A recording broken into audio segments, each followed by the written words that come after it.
मनु जैसे जैसे उस डायरी के पन्ने पढ़ती जा रही थी, उसकी समझ में आ रहा था कि यहाँ क्या चल रहा है। मनु के ससुराल वाले काला जादू कर रहे हैं। मनु को अलग चीजें दिख रही हैं और एक बच्चा मनु को बार बार दिखता है। वह उसे एक डायरी देता है जिसमें किसी संध्या के बारे में लिखा है। मनु को यह भी पता है कि उसके ससुराल वाले उसकी बलि चढ़ाने वाले हैं। अब आगे मनु डायरी पढ़ती जा रही थी और उसे अजीब लग रहा था। संध्या ने इस परिवार के बारे में बहुत कुछ लिखा था। उसकी कहानी पढ़ते पढ़ते मनु की आंखों में आंसू आ रहे थे। संध्या ने एक पन्ने पर लिखा था, ब्रिज जी ने आज उबलती हुई चाय मेरे ऊपर फेंक दी। उन्होंने अपनी नफरत मुझे दिखानी शुरू कर दी है। ब्रिज जी की ये नफरत मेरी माँ ने भी झेली और अब मैं भी झेल रही हूँ। मनु जैसे जैसे पढ़ती जा रही थी, उसे समझ आ रहा था कि क्यों उसके परिवार वाले रोहन से शादी के लिए मना कर रहे थे। यह कहानी अभी की नहीं बल्कि 10 साल पुरानी है। रोहन के बारे में जानकर मनु के माता पिता ने उसे आगाह किया था कि वह घर अच्छा नहीं है। रोहन के घर के बारे में उन्होंने कई बातें सुन रखी थी। मनु ने अपनी मनमानी में मानी नहीं, लेकिन फिर भी माँ की बात सही थी। ब्रिज किशोर और उसके परिवार के इतिहास की दास्तां अब मनु के सामने आ रही थी। लक्ष्मी उनकी पहली नहीं बल्कि दूसरी पत्नी थी। पहली पत्नी थी संध्या की माँ। संध्या ने अपनी माँ के साथ बचपन से ही ना जाने क्या क्या होते देखा और अपने पिता को नाम से बुलाने लगी। संध्या की माँ के साथ होती चीजों का विरोध करने के नाम पर उनकी छोटी बहन लक्ष्मी उनके घर आई और साथ ही रहने लगी। धीरे धीरे संध्या की माँ की तबीयत बिगड़ने लगी और वह अचानक एक दिन तुलसी के पौधे के पास मरी हुई मिली। लोग कहते हैं कि लक्ष्मी और ब्रिज ने मिलकर उन्हें मारा। ब्रिज और लक्ष्मी का चक्कर पहले से ही चल रहा था, लेकिन संध्या की माँ ने अपनी बहन पर भरोसा किया। संध्या की माँ के खाने में भी रोजाना कोई ना कोई चीज निकलती थी, कभी बाल, कभी कंकड़, कभी कांटा, ठीक उसी तरह जैसे मनु के खाने में निकलती थी। संध्या को बचपन से ही पिता और मौसी का अत्याचार झेलना पड़ता था। फिर हुआ रोहन और फूफा जी की मृत्यु के बाद बुआ और बबलू भैया भी आकर रहने लगे। संध्या के साथ नौकरानी वाला व्यवहार किया जाता। उसकी माँ की एक तस्वीर ही है जो पूजा घर में लगी हुई है। ये उन्हीं तस्वीरों में से एक है जो मनु ने रात को कमरे के अंदर देखी थी। धुंधली बेरंग तस्वीर। संध्या की माँ के मरने के बाद वह अकेली हो गई थी और घर से बाहर निकलने का बस एक ही तरीका होता था, पैदल पास के सरकारी स्कूल तक जाने का। वह 3 किलोमीटर दूर था और पैदल चलते चलते कब संध्या के साथ सूरज जुड़ गया था उसे पता ही नहीं चला। सूरज के साथ वह अपने सुख दुख बांटने लगी और वह साथ में इंटर तक पहुंच गए। संध्या और सूरज की दोस्ती प्यार में बदली और दोनों ने छुपते छुपाते मंदिर में शादी भी कर ली। शादी करवाने वाले पंडित जी भी वही थे जिन्होंने मनु की कुंडली ससुराल वालों को दिखाई थी। पंडित जी ने बात छुपाने की जगह पैसों के लिए ब्रिज जी को बता दी और उसके साथ काला जादू शुरू हुआ। संध्या ने एक लड़के को जन्म दिया और बचपन से ही उसके साथ इतने अत्याचार हुए कि वह लड़का कभी बोल नहीं पाया। उसे तरह तरह की यातनाएं दी जाती। लड़का 6 साल का हुआ तब तक संध्या की मानसिक हालत खराब हो चुकी थी, पर संध्या रोजाना अपनी डायरी लिखती थी। मनु को अलमारी के पीछे संध्या की सभी डायरियां मिल गई थीं। वह पढ़ती जा रही थी कि एक ऐसी बात उसे पता चली कि उसके होश उड़ गए। संध्या के बेटे की मौत भी उसी तुलसी के पौधे के पास हुई थी। पिता ब्रिज ने उसके बेटे को वहीं गमले के नीचे की मिट्टी में गाड़ दिया। संध्या यह सदमा बर्दाश्त नहीं कर पाई और उसने खुद को आग लगा ली। वह उसी पूजा घर में मारी गई जिसमें वह साया दिखा था।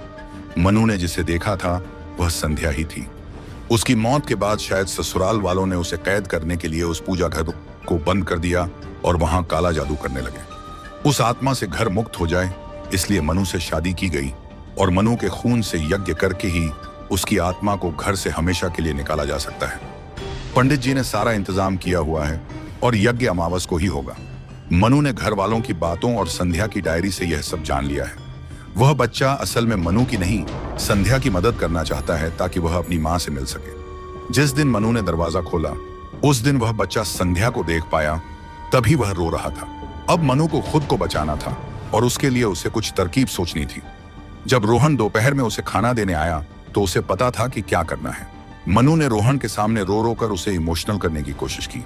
रोहन के मन में कुछ हद तक मनु के लिए हमदर्दी भी थी, लेकिन संध्या की आत्मा ने कई बार रोहन पर हमला किया था, इसलिए उसे बचना था।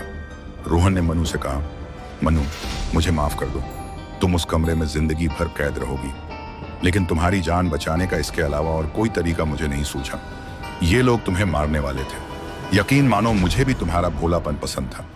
मनु ने रोहन से बात करते करते किसी तरह से उसका फोन ले लिया। रोहन खाना देकर चला गया और मनु ने पुलिस को फोन मिला दिया। मनु कह पाई, हेलो पुलिस, मैं ब्रिज कोठी से बोल रही हूँ। यहाँ मेरे ससुराल वाले मेरी बलि चढ़ाने वाले हैं, प्लीज मुझे बचा लीजिए। इतने में रोहन ने कमरे में आकर मनु के हाथ से फोन छीन लिया। मुझे तुम पर यकीन ही नहीं करना था, समझ नहीं आता तुम्हारी? मेरी जिंदगी खतरे में है, बंद रहो यहीं। इतना कहकर रोहन कमरे से चला गया। रात में मनु की बलि चढ़ने वाली थी। उसके शरीर से खून निकालकर यज्ञ होना था। मनु बच भी सकती थी और नहीं भी। वह बच्चा अब मनु को दिख नहीं रहा था। उसकी अस्थियां कहां गईं पता नहीं। मनु को तैयार करने उसकी सास और बुआ आईं। उसे लाल रंग के कपड़े जबरदस्ती पहनाए गए। ये कपड़े संध्या के थे। मनु को नीचे ले जाया गया और उसे यज्ञ वेदी के सामने बैठाया गया। मनु के शरीर से खून निकालने के लिए खंजर भी था। मनु ने मान लिया था कि ये उसकी जिंदगी की आखिरी रात है। तभी अचानक उसे वही साया दिखा और वह साया छटपटा सा रहा था। किसी कारण वह उस कमरे की दहलीज को पार नहीं कर पा रहा था। उस बच्चे की अस्थियां भी वहीं उसी कमरे में पहुंच गई थी और वह अपनी मां की रूह के पीछे खड़ा रो रहा था। आज इन दोनों को नष्ट किया जाना था। संध्या के अपराधियों ने उसे हमेशा के लिए मिटाने की साजिश कर दी थी। मनु के माथे पर तरह तरह की राख लगाई जा रही थी। उस तुलसी के पौधे की मिट्टी भी लगाई गई थी। पंडित जी तरह तरह के मंत्र बोल रहे थे। मनु को बेहोशी छा रही थी कि अचानक दरवाजे पर दस्तक हुई। ऐसा लगा मानो कोई जोर जोर से दरवाजा खटखटा रहा हो। इतनी रात को कौन आ सकता है?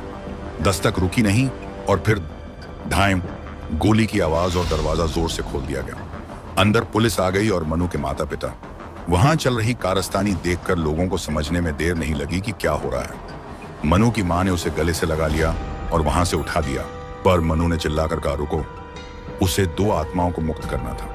मनु ने उस दरवाजे पर गड़ी हुई कील को निकालने की कोशिश की, लेकिन वह निकल नहीं रही थी।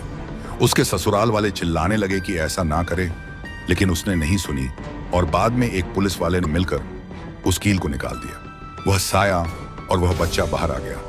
वह सिर्फ मनु को दिख रहा था। बाकियों ने देखा कि अचानक ब्रिज को हार्ट अटैक आ गया है और वह वहीं मर गया, लेकिन मनु देख पा रही थी कि संध्या ने उसे मारा है। मनु और उसके ससुराल वालों के अलावा एक और इंसान था जो उस साय को देख पा रहा था। वही पुलिस वाला जिसने वह कील हटाई थी। वह और कोई नहीं, सूरज था। संध्या का साया अब साफ दिखने लगा था। संध्या की शक्ल दिख रही थी। उसका बेटा भी उसके साथ था और उसने पहली बार मुस्कुराया था। दोनों अपने आप आसमान की ओर जा रहे थे और दोनों कहीं खो गए। भोर होने को थी। पुलिस और एम्बुलेंस दोनों ही घर के दरवाजे पर खड़ी थी। आवाज सुनकर कुछ पड़ोसी भी आ गए थे। लक्ष्मी, बुआ, स्वाति, रोहन और बबलू सभी जेल जा रहे थे। रोहन कुछ पगला सा गया था और बार बार मनु आई लव यू, मुझसे शादी करोगी, दोहरा रहा था। मनु अपने घर जा रही थी। 1-2 दिन बाद मनु को स्टेटमेंट के लिए पुलिस स्टेशन जाना था। वहां उसे पूरी कहानी का पता चला। दरअसल सूरज को पता चल गया था कि संध्या को कैद कर लिया गया है, लेकिन यह नहीं पता था कि वह उसी घर में है। सूरज ने संध्या के साथ हुई घटना का जिम्मेदार खुद को माना और पुलिस में भर्ती हो गया। संध्या को मारने के बाद उसकी लाश भी उन लोगों ने वहीं गाड़ दी थी। खुदाई के बाद हमें वह मिल गई। सूरज ने मनु को बताया, मनु, आपको पता नहीं है आपने क्या किया है। संध्या के साथ क्या हुआ वह जानने के लिए ही मैंने यह काम करना शुरू किया।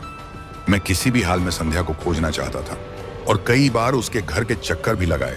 अलग अलग तरह से घर के अंदर जाने की कोशिश भी की, लेकिन कुछ भी पता नहीं चला। सूरज ने बताया, दोनों उस सेल में गए जहां लक्ष्मी कैद थी और उससे जानकारी लेने की कोशिश की। लक्ष्मी ने कहा, अगर तू ना होती तो मेरा घर बर्बाद ना होता। इतनी मेहनत की थी, अपनी बहन को मारा, संध्या को रास्ते से हटाया, उसके बेटे को मारा, लेकिन तू नहीं मर पाई। मेरे ब्रिज को खा गई। रोहन को तुझ पर दया ना आई होती तो मेरे ब्रिज आज जिंदा होते और संध्या हमेशा के लिए चली गई होती। लक्ष्मी की बात सुनकर मनु सत्ते में थी। दरअसल जब मनु ने पुलिस को फोन मिलाया था तब सूरज ने ही वो फोन उठाया था और मनु का एक सेंटेंस ही उसके लिए काफी था। उसने पता लगाने की कोशिश की कि घर में बहू कौन है और उसे मनु के बारे में पता चला। मनु के माता पिता को उसने बताया और वो बेटी की जान बचाने के लिए पहुंच गए। मनु की मां वैसे भी उसके पास जाने के बारे में सोच रही थी, क्योंकि उन्हें लग रहा था कि उनके सपोर्ट के बिना शायद मनु के साथ कुछ गलत हो जाए। कुछ दिनों बाद मनु ने अपनी जिंदगी फिर से शुरू कर दी। वह अपने ससुराल की घटना को भूल जाना चाहती थी। उसने एक एनजीओ ज्वाइन किया जहां ससुराल द्वारा प्रताड़ित बहुओं की मदद की जाती थी। इस काम में सूरज ने भी मनु का साथ देना शुरू कर दिया। सूरज के रूप में मनु को एक दोस्त मिला था।